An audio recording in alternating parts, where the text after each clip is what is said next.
Hi everyone, welcome or welcome back to I See Melanie. Today we're going to be reviewing Tyler Perry's latest movie called Duplicity.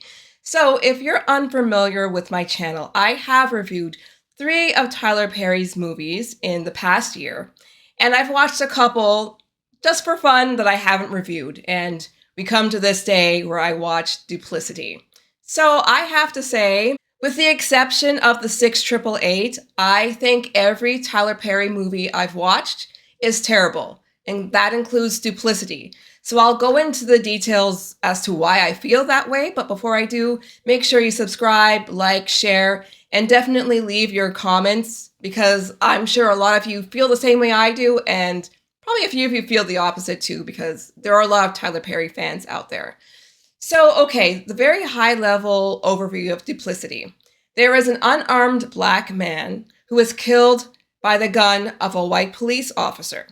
And so the friend of this man, Marley, she kind of wants to avenge his death. She's not really concerning herself right now with criminal charges against the cop, but she wants to make sure that the widow of this man is financially compensated. So she is a lawyer. She is doing investigating, looking into all these different things. Long story short, even though this man was indeed killed by this white officer, he was set up by one of Marley's friends, and he was in cahoots with the widow and also Marley's boyfriend. When she figures this all out and she tries to confront them, they attempt to kill her, but she gets the upper hand and she ends up killing them all. And then she goes on a newscast to give her overall message and her thoughts about this entire experience. Okay, I think the overall story, the concept behind this movie could have been good if somebody other than Tyler Perry was writing it, or if Tyler just spent more time on it, iterated it, edited it, thought about things, consulted with professionals in some of these topics that were discussed. Because right now it feels as though Tyler wrote this on a flight on his PJ from Atlanta to New York. It feels as though it was just very rushed. No effort was put into it. And that's what I feel makes it even more egregious than some of the other movies of his that I've seen. So I'll go into the details as to why I feel this way. I wrote my notes down in chronological order as I was watching the show, and so I'll go through things like that. The first scene establishes the main characters in the show. So we've got Marley, the protagonist. We have Fela, her best friend. We've got Tony, who's Marley's boyfriend. And we've got Kevin, who is a friend of them who joins them at a spin studio. And we also see 2 of Fela's coworkers, Sam and Shannon.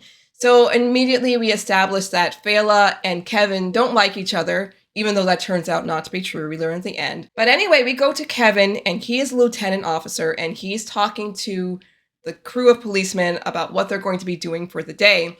The vibe of the scene felt really off to me because it felt more as though Kevin was a mentor, say like a sales mentor or a sales manager talking to his employees versus a cop talking to other cops about what they're going to be doing for the day. It seemed like more of a pep talk than, hey, these are the orders, this is what's going to happen today or throughout the week. But anyway, we get to a point where he, for some reason, this lieutenant is riding along with this cop, and we see that he's pulling over somebody, and he says, oh, the lady, she was doing over 30, but I decided not to give her a ticket because that would be too much hassle, which you're doing over 30 miles per hour.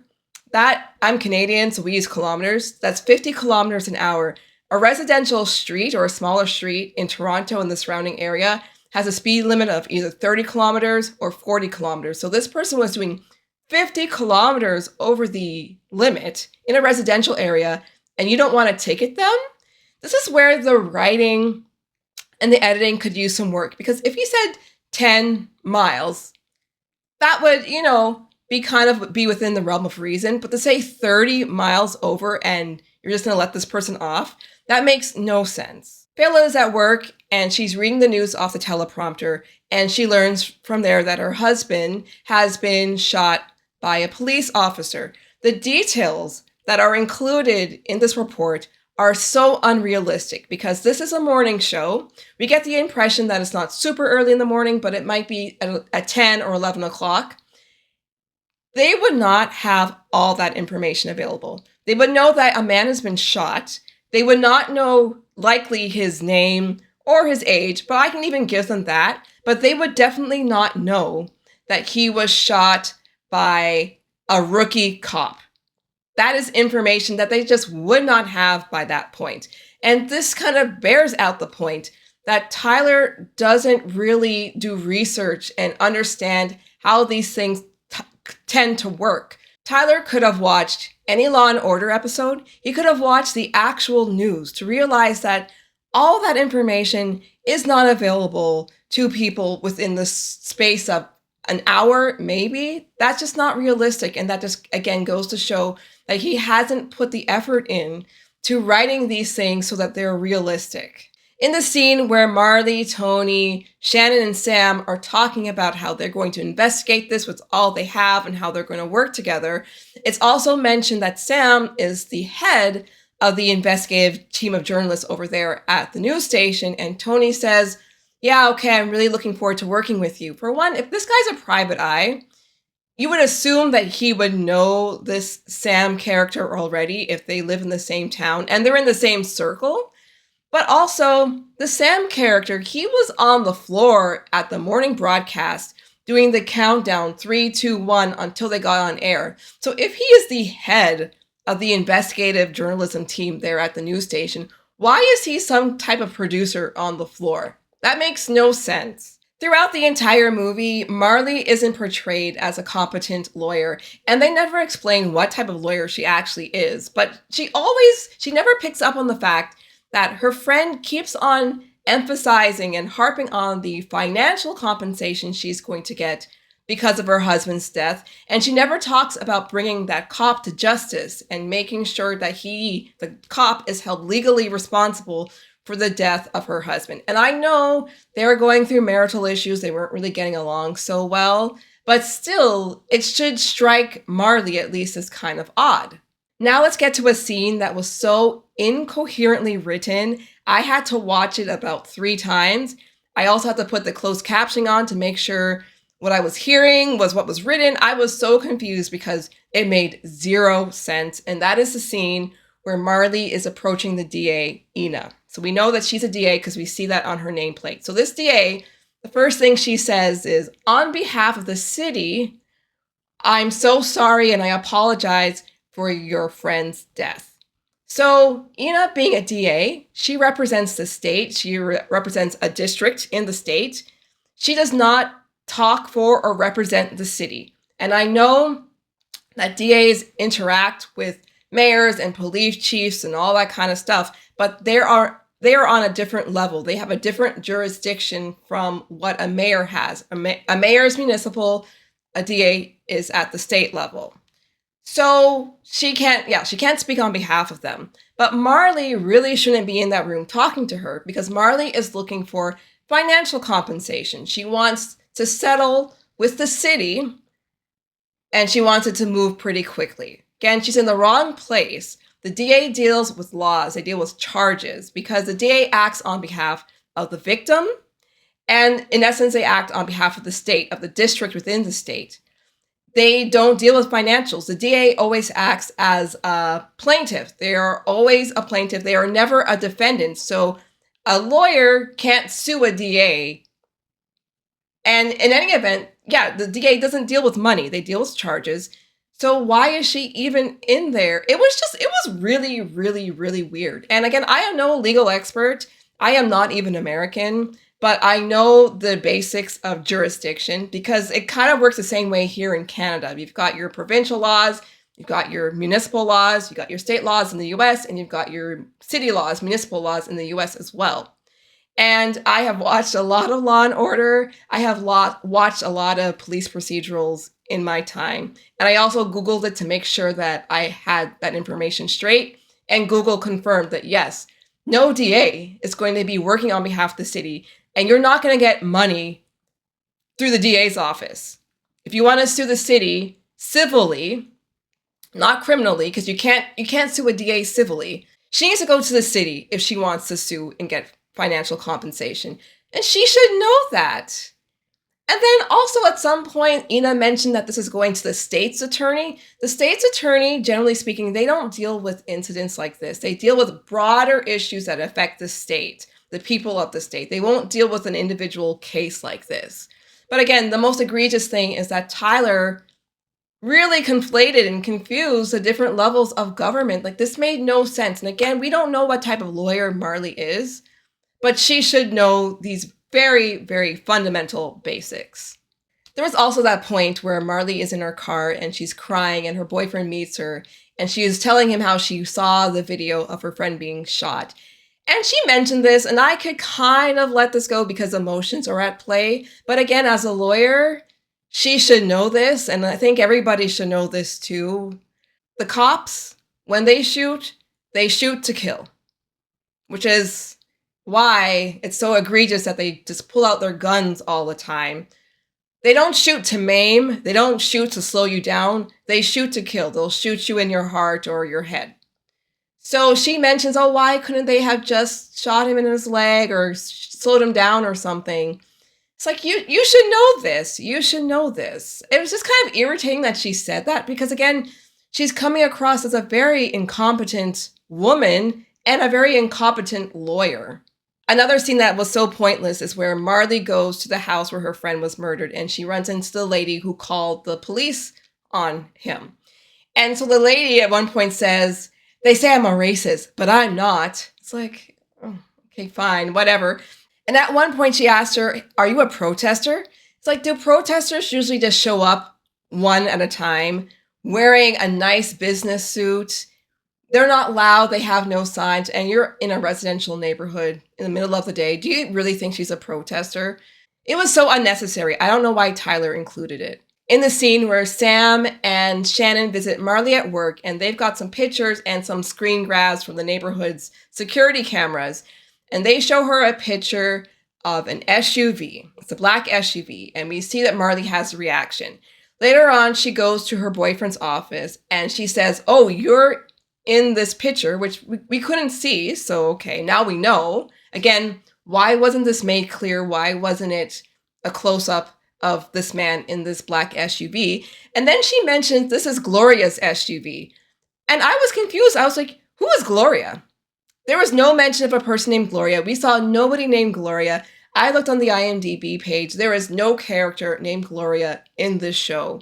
So once again, Tyler, why are you either so bad with the writing or why are you bad with the editing? Why was this included? Because I was thoroughly confused. There's a scene where Marley is comforting Fela and Fela's crying over the death of her husband. And Fela says, if I never met him, I wouldn't miss him and he'd still be alive.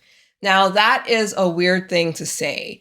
And Marley really should have picked up on this. Maybe in that moment she wouldn't say, well, you wouldn't have known him, so you wouldn't know whether he was alive or dead. You wouldn't know about him at all. Again, Marley doesn't pick up on these things. All these weird things that Fela is saying, and she's none the wiser, and she's supposed to be a smart attorney? That makes zero sense.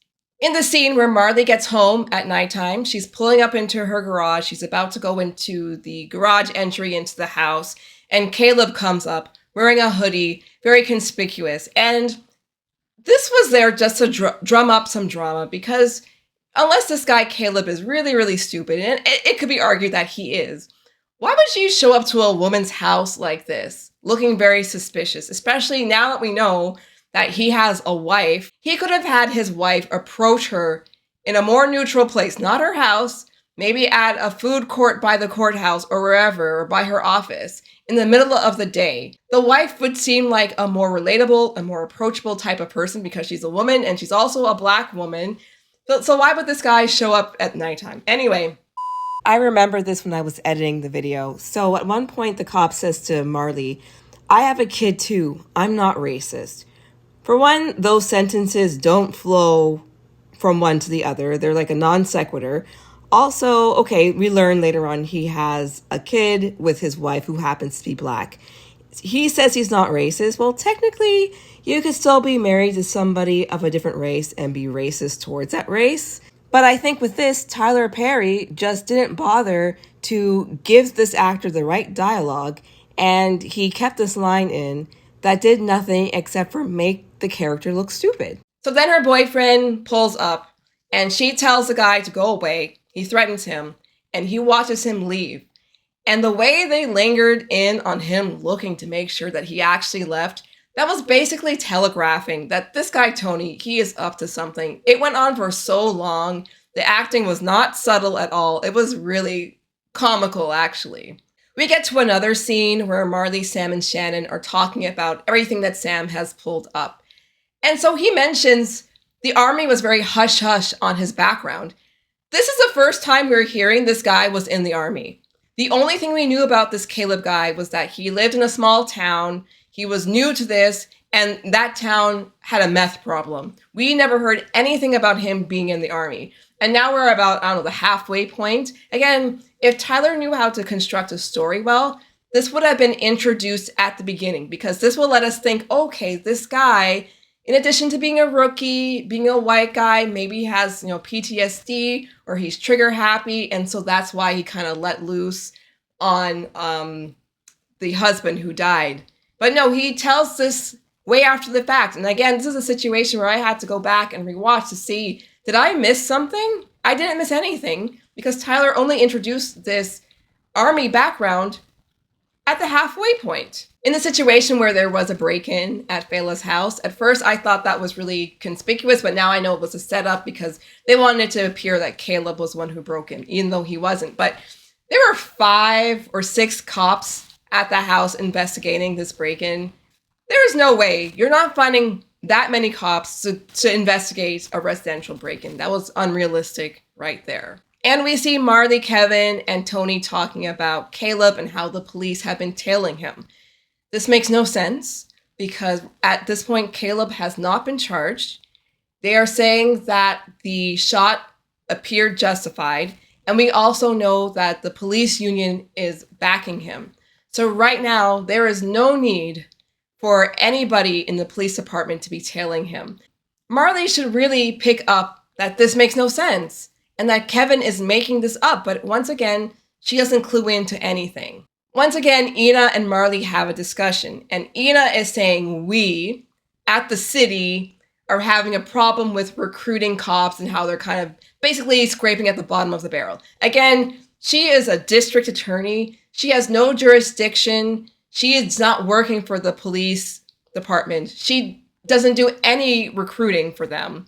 And then she mentions that, maybe we could settle. She and Marley could settle financially. Again, she is a DA. She deals with charges, not money. She always acts as a plaintiff, never a defendant.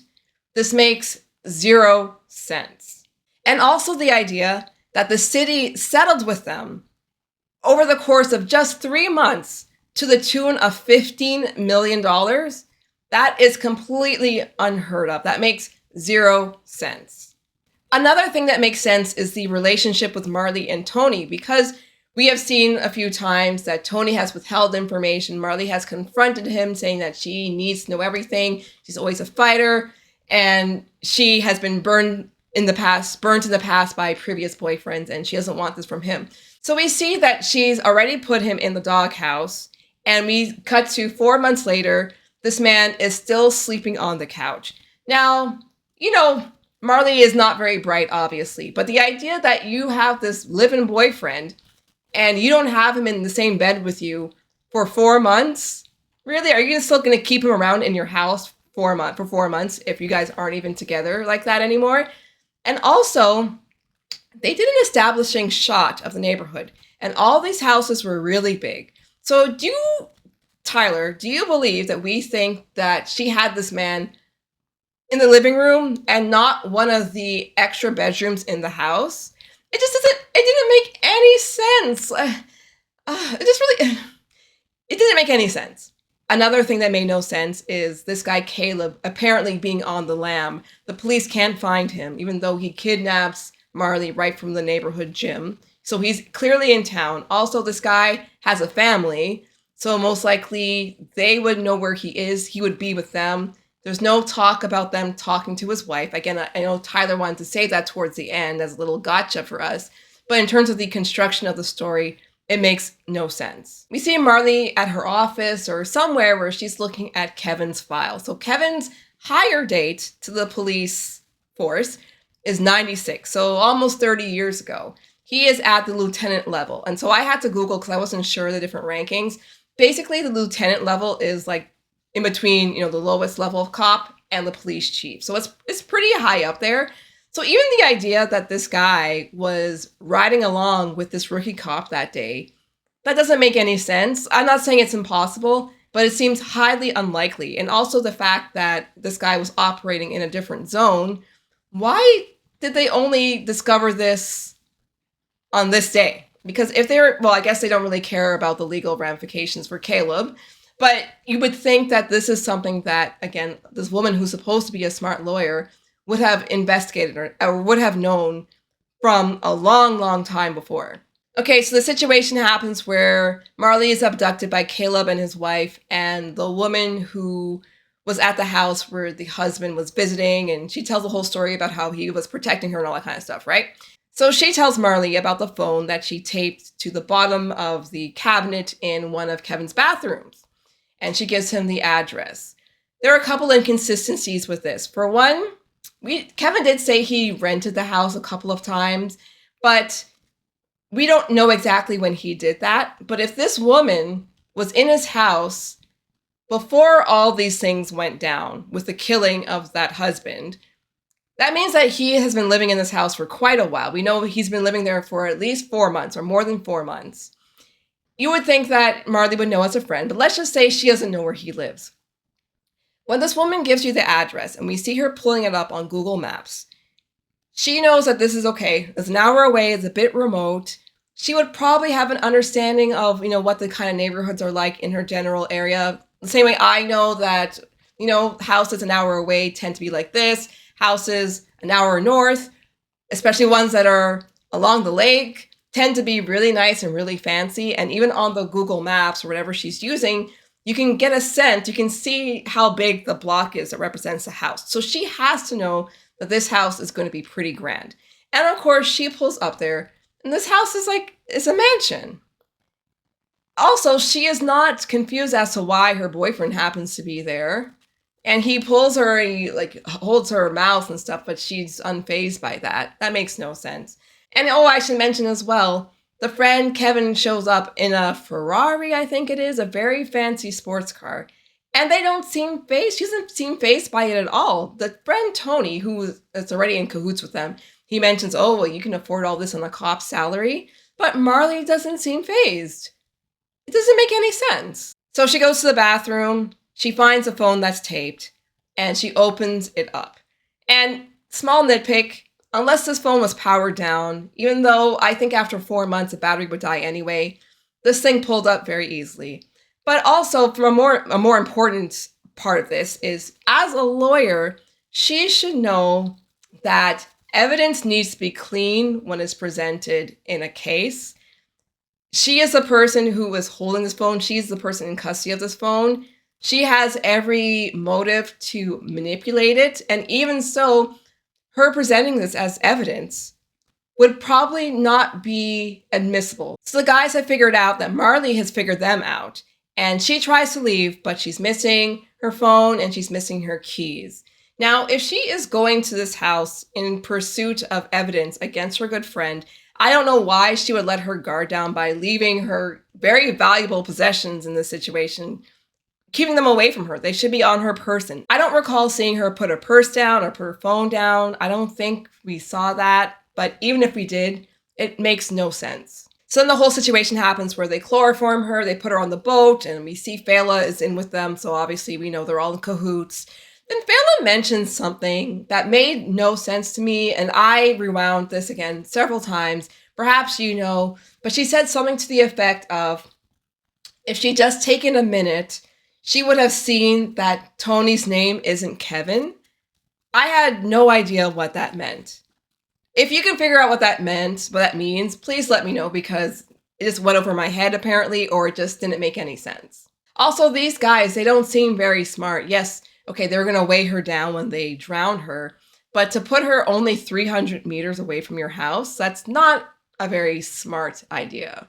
Also, I don't know how long somebody can hold their breath when they're underwater like that, especially when they're exerting so much energy trying to get, weight off of them. But she was on there for a very long time. And again, if you're a swimmer, if you have done this, how long can you hold your breath without any scuba gear on you?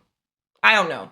Marley kills Tony, Fela, and Kevin because they tried to kill her, and she goes to the morning show to talk about her experience. So, the writing, the things that Marley said on the show, I think are some of Tyler Perry's most egregious pieces of writing. I do not know what Tyler thought he was doing with this, but it was terrible and it made this horrible movie sink even lower, in my opinion. So, Marley says, yes, there are a lot of police out there who are killing innocent Black men, but a lot of people want to make it political and want to make it racial. It's like, it is that, and nobody is trying to make that a thing. Nobody is manufacturing this situation to use their political advantage. This is happening. So and she made the argument that, her friends and her boyfriend, they're Black and they did this. Like, yeah, because they were bad people.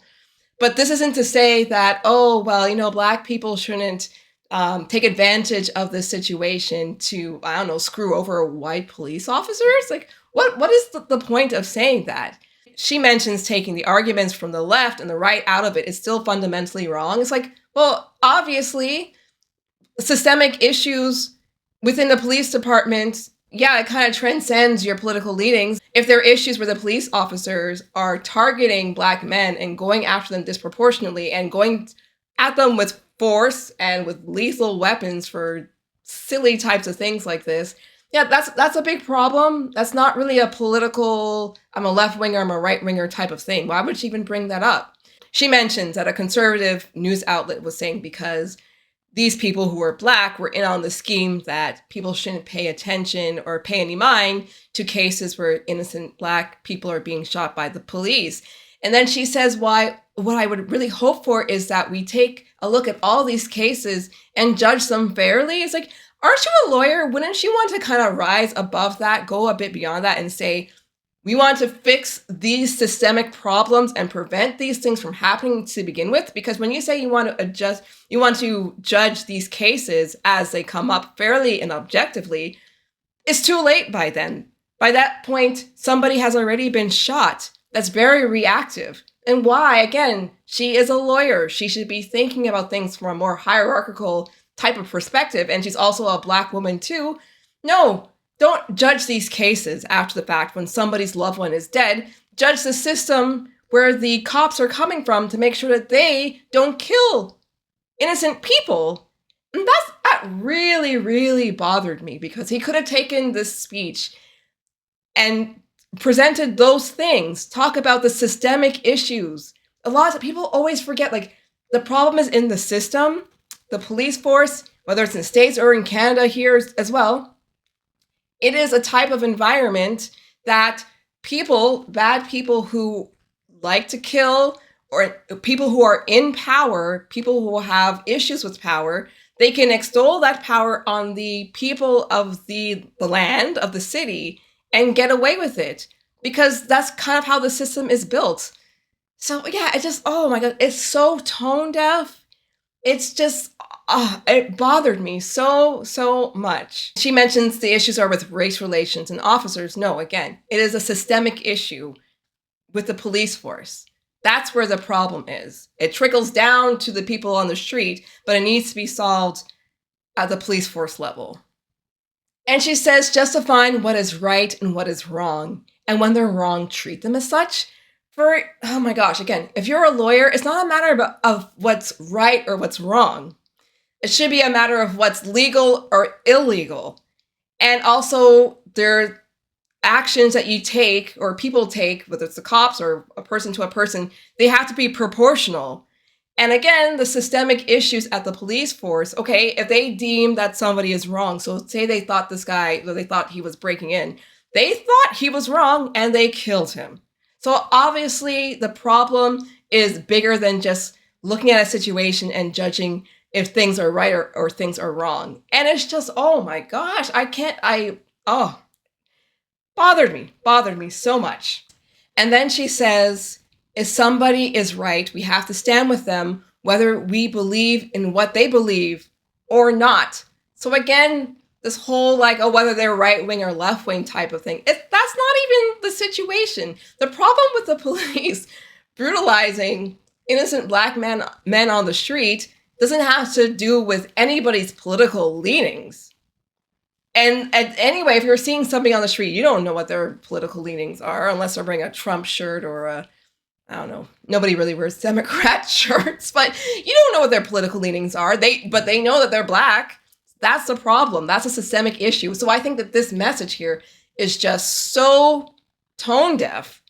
It was, oh my gosh. I keep on saying it, but I thought that this speech was disgusting.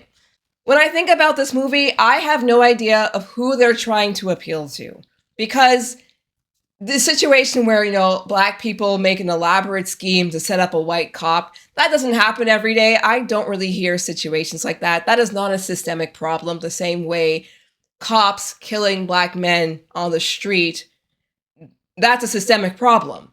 Or even men of other colors as well. There's a problem with the reaction of many of the different police forces.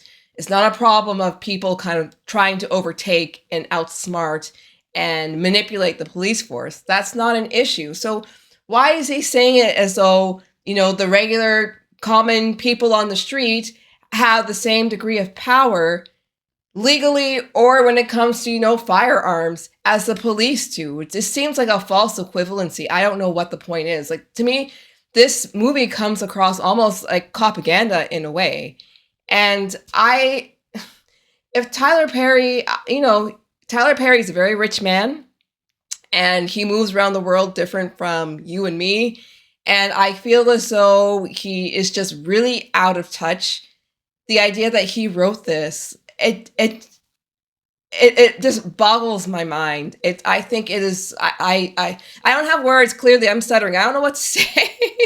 I don't know what to say because this story, it makes no sense. He makes it seem like it's an, oh, can we all just get along type of situation. And that is not reality. That is not the issue people are having with police killing innocent people on the street. That is the issue. Isn't the onus isn't on us as a society, as the civilians. The issue is with the police department, reforming the police department, and getting them to use tasers instead of guns, or to have people de-escalate situations instead of ramping them up by threatening violence on them. This is not a problem for innocent people who are walking in a neighborhood they're not supposed to be in. I don't really know what to say. And again, this show just showcases how important it is to have a writer's room, to have different perspectives, to have people who will edit your script, to make sure that issues aren't introduced that go nowhere, that a background foundation is set up for your characters and your stories. Again, this seems like he spent an hour writing the script and didn't iterate it at all. It just seems as though he wrote a draft, I don't know, on his iPhone or something, and then printed it out and got these actors to act it. And, Kat Graham, that's a name I've heard 1,000 times over. I've never seen anything she's been in, and actually never really knew what she even looked like. And so I feel as though she did a pretty good job acting in this movie. She did as well as she could have with the material that she was given. There are some choices that I thought were questionable, but for the most part, I thought she delivered pretty well. And same with the rest of the cast, I would say. But it's just so unfortunate that they have this material to work with and that Tyler Perry won't try to be better. He won't work with others. And that example about the legal conversations between Marley and Ina, he could have hired a lawyer in Atlanta to answer those questions. He could have we could have watched Law and Order a couple of times. He could have asked me, but he could just pay a lawyer, pick their brain for a little bit, get them as a consultant, get them to supervise that part of the script, and then things could have made sense. But that's the problem. And I know Tyler Perry doesn't like when people make fun of his content. I guess nobody really likes to be criticized. I get that. But He is such a big figure in film when it comes to, Black directors, producers, and stuff. And it doesn't feel as though he wants to give quality. He wants to give quantity. And yes, I'm sure that this movie is going to be number one this weekend on Amazon Prime. But people like me, I'm just watching it. Well, actually, no, I was watching this hoping that it could be a bit different because I knew it wasn't a romantic thriller. It was a bit more, of the time. So I thought there was potential in it, but I wasn't really holding my breath and it wasn't good. And I expected it to be a disaster and it was. I just wish he would take some of the criticism and follow the lead of all the other film writers and directors. Like, they don't work alone. They don't work alone for a reason. And he could elevate his craft and get some critical acclaim, or if not even critical acclaim, just respect from the film community, whether it's from other, producers and stuff, or watchers, people like you and me. And again, I know, again, he says that there are always the highbrow Negroes who are going to critique his stuff. Well, the show, the people in the show, they are, I guess, highbrow Negroes too, because there's a lawyer, there's a newscaster, there is a PI, and there's a lieutenant officer. So, they're pretty highbrow, but he just didn't know how to write them. And a lot of Tyler Perry's movies have lawyers, female lawyers in particular. And he, again, not getting a professional, a lawyer to, supervise that part of the script, he also makes these women very incompetent.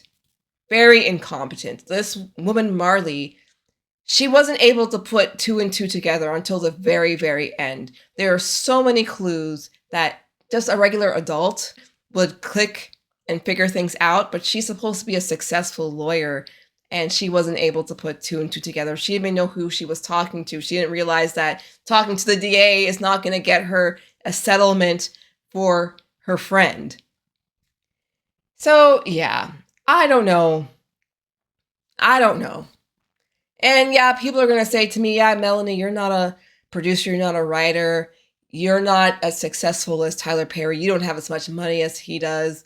And like, all those things are all true, but I can critique him. I can critique anybody. And you've seen me critique other people on the show, other producers and shows on my channel. And the same way you can critique the album that your favorite artist came out with, or you can critique the performance of your favorite athlete during a game.